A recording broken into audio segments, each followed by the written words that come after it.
Hello viewers, आज मैं आप सबके लिए रीडिंग लेकर आ रही हूँ उन व्यूवर्स के लिए जिनकी अभी अभी नई नई शादी हुई है, जिनकी शादी इसी वर्ष हुई है। उन व्यूवर्स के लिए मैं गाइडेंस लेकर आना चाहती हूँ, या उन व्यूवर्स के लिए ये बताना चाहती हूँ कि वो ऐसा क्या करे अपनी शादीशुदा ज़िंदगी में कि जो उनकी लाइफ में या उनकी मैरिज में कोई प्रॉब्लम्स आ रही हैं, इश्यूज़ आ रहे हैं, तो वो इश्यूज़ ख़त्म हो, या उन्हें किन बातों का ध्यान रखना चाहिए। वो कोई मेल भी हो सकता है, कोई फीमेल भी हो सकता है। ये रीडिंग जिस भी पर्सन से रेजोनेट करे वही इसे देखे, क्योंकि ये एक टाइमलेस रीडिंग है। जो भी पर्सन इस रीडिंग से रेजोनेट करे वही इसे देखे, अदरवाइज़ आप कोई और रीडिंग ले सकते हैं। मेरे उन व्यूवर्स के लिए जिनकी इस वर्ष शादी हुई है, मैरिज हुई है, उनको ऐसा क्या करना चाहिए जिससे उनकी शादीशुदा ज़िंदगी बेहतर तरीके से चल सके।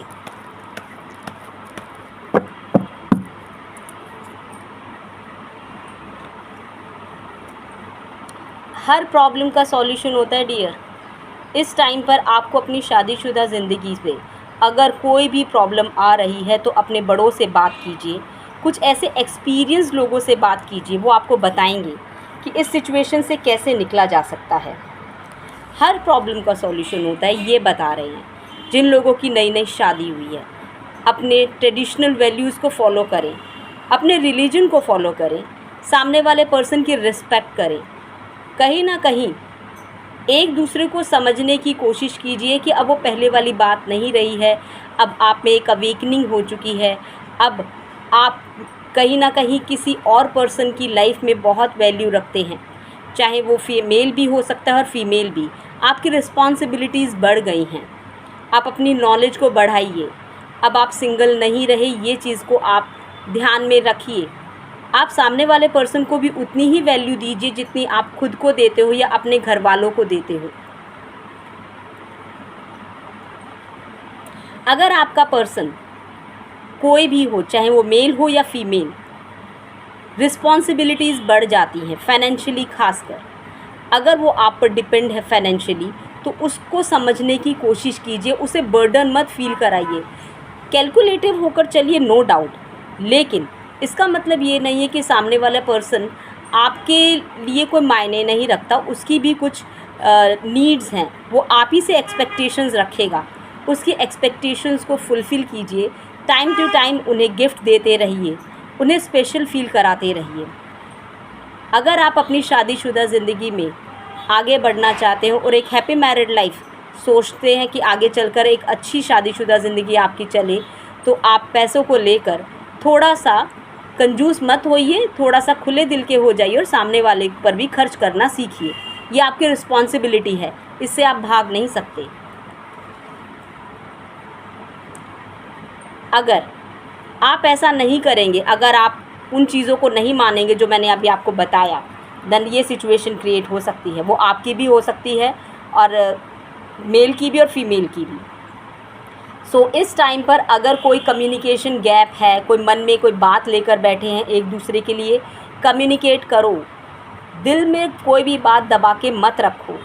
कोई भी प्रॉब्लम है, चाहे वो घर वालों से रिलेटेड हो गया, चाहे वो आप ससुराल पक्ष हो गया, चाहे वो मायका पक्ष का हो गया, कोई भी चीज़ आपको मन में चिभ रही है, बात आपको डर लग रहा है, तो अपने हस्बैंड से ज़रूर शेयर कीजिए। कुछ नहीं होगा, अब आप अकेले नहीं हो, अब आप एक ही हो। सो अपने आप को आइसोलेट मत फील कीजिए, अपने फीलिंग्स को शेयर करना शुरू कर दीजिए। अगर किसी पर्सन की बात अच्छी नहीं लगी तो अपने पार्टनर से शेयर कीजिए उस चीज़ को। बहुत ही प्यारा कार्ड। आपकी शादीशुदा ज़िंदगी आगे चलेगी, ज़रूर चलेगी। बहुत कुछ चीज़ों को, एक दूसरे को टाइम दीजिए, बैलेंस हो जाइए। चीज़ें इतनी ईज़िली होती नहीं हैं, एडजस्ट करिए। थोड़ा सा टाइम डियर ज़रूर लगता है, वो भी एडजस्ट कर रहे हैं और आप भी। डिवाइन आपको कह रहा है कि लाइफ में कुछ चेंजेस आते हैं ना, कोई एनर्जीज़ ट्रांसफ़र होती है, तो वो इजी नहीं होती है। उसके लिए पेशेंस रखना बहुत ज़रूरी होता है। चाहे वो मेल हो या फीमेल, दोनों की ही लाइफ में चेंजेस आए हैं। दोनों ही एक दूसरे को कह सकते हैं कि एडजस्ट कर रहे हैं, एक दूसरे को टॉलरेट कर नहीं कह सकते, बट हाँ, एक दूसरे के लिए को समझने की कोशिश कीजिए, आपकी अवेकनिंग होगी। दिल से अपनाइए चीज़ों को। और एक बात और है, शांत रहना सीखिए। कोई भी पर्सन हो, जिस तरह से इमोशंस, अपना प्रैक्टिकल और अपनी इमोशनल प्लेन को मजबूत कीजिए। ये रिश्ता आप दोनों का ऐसे ही नहीं जुड़ा है, ये कहीं ना कहीं डिवाइनली कनेक्टेड है। बस डिवाइन आपको यही कह रहे हैं कि छोटे मोटे जो इश्यूज़ आ रहे हैं उनको थोड़ा सा टाइम दीजिए, एक दूसरे को समझिए, बैलेंस करिए। इंटरनल पीस बहुत ज़रूरी है, मन की शांति बहुत ज़रूरी है, एक दूसरे को समझना बहुत ज़रूरी है। आप अपनी शादीशुदा ज़िंदगी का पर्पस समझिए। एक दूसरी चीज़ ये है कि एक बात और मैं कहना चाहूँगी कि अगर आप ये चीज़ें फॉलो करते हैं तो आप आने वाले टाइम में इस सिचुएशन में आएंगे। ये अर्धनारीश्वर का भी कार्ड है, इसमें कहीं ना कहीं चीज़ें बैलेंस होती हैं। यिंग यांग का कार्ड है, आप दोनों एक दूसरे से कनेक्ट हैं, अलग नहीं हैं। कोई भी बात है, एक दूसरे शेयरिंग एंड केयरिंग, ये बहुत ज़रूरी है। रास्ते आसान हो जाएंगे, मुश्किलें आसान हो जाएंगी, प्रॉब्लम्स ज़्यादा दिनों तक नहीं रहेगी। अपनी बुद्धि का प्रयोग करें, अपने मन से चीज़ें ज़्यादा देर तक लगा कर ना बैठें और एक दूसरे को एक्सेप्ट करें। Thank you.